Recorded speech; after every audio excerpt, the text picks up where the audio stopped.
welcome to the last part of section 6.5, operations with radical expressions. So we've done some multiplication, we've done a little bit of division, or at least rationalizing the denominator.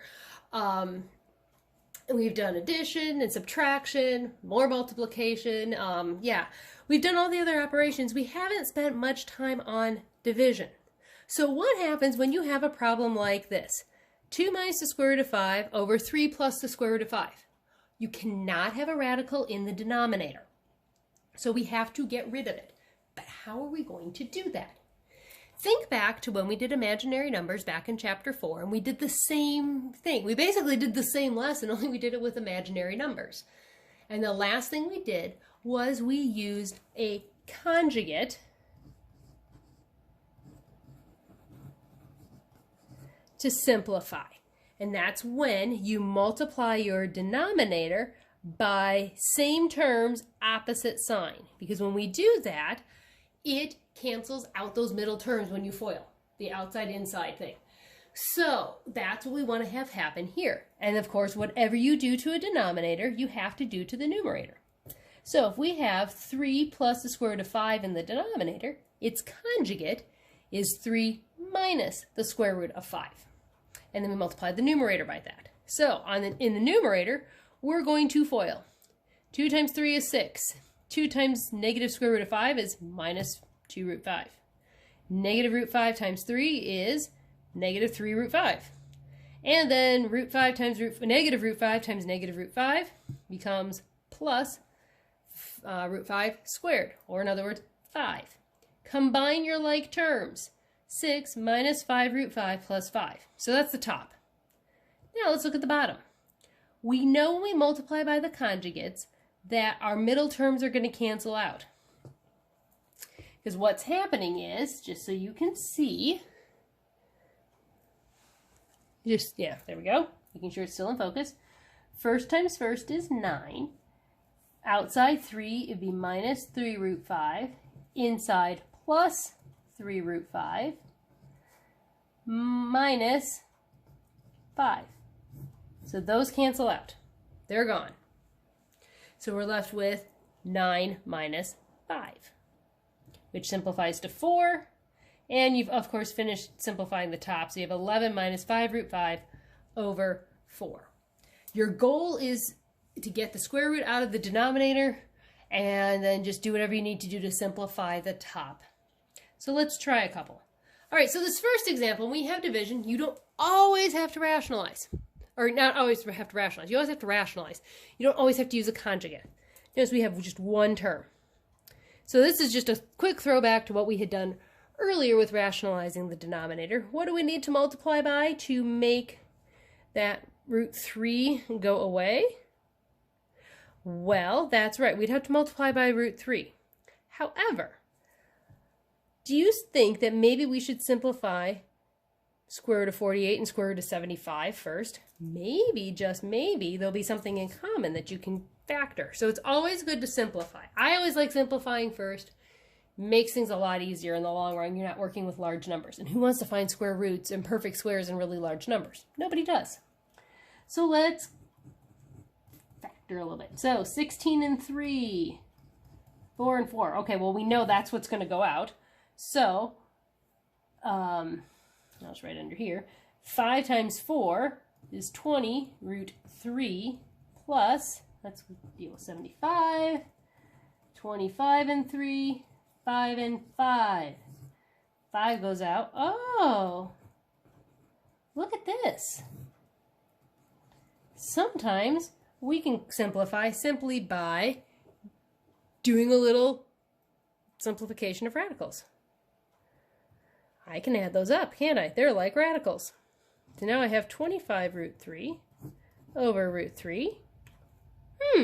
Can I cancel? You bet. It equals 25.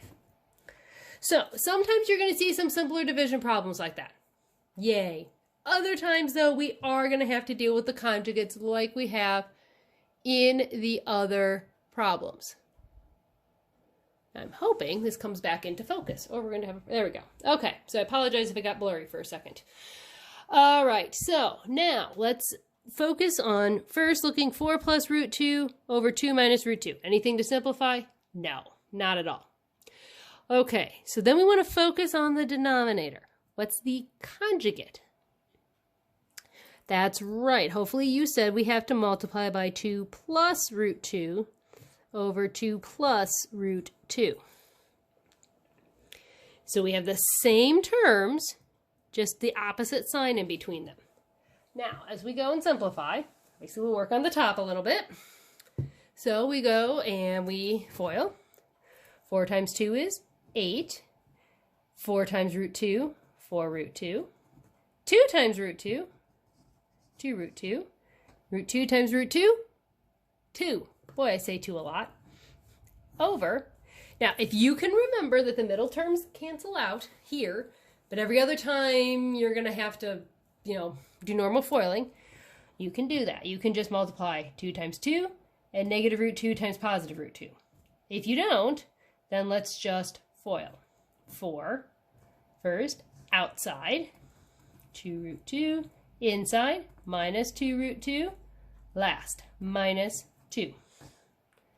So let's start simplifying. What do we have on top? Well, we have 8 plus 2, which is 10. How many root 2's? We have 6 of them, 6 root 2.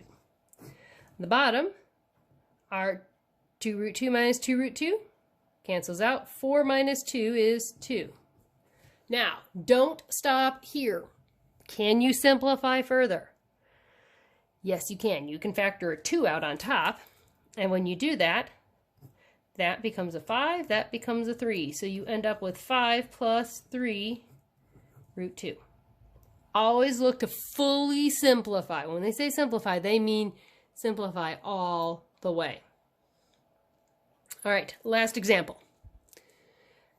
5 minus 3 root 3 over 1 plus 2 root 3. Nothing we can do to simplify first, so we need to multiply by the what? That's right, the conjugate. So to do that, what's our conjugate going to look like? Same terms, different sign. So 1 minus 2 root 3. What do we do on top? We just FOIL.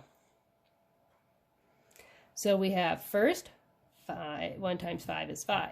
Outside, 5 times negative 2 root 3. That'll be 10 root 3. Inside, negative 3 root 3 times 1, minus 3 root 3. And last, negative 3 root 3 times negative 2 root 3. Well, 3 times 2 is 6. Root 3 times root 3 is 6. So we have 2 times 3 is 6 times 3 is plus 18. And then we multiply down here. First is 1. Outside is minus 2 root 3. Inside is plus 2 root 3. And last will be minus 12. 2 times negative 2 is negative 4. Root 3 times root 3 is 3. So negative 4 times 3 is negative 12. Now we simplify. So on top, we've got 23. 5 plus 18 is 23. Then we have minus 13 root 3 over our 2 root 3's, because you got a minus and a plus, cancel out. And we have 1 minus 12, which is negative 11. Now typically what happens, then instead of having the negative down here, it just gets thrown out in front like that. And just as the whole thing is negative. So that is your final answer. Negative 23 minus 13 root 3 over 11. And there's nothing there that we can simplify. So that is what we're looking to do here. Conjugates are your friend. And then just make sure you fully simplify everything. Happy practicing.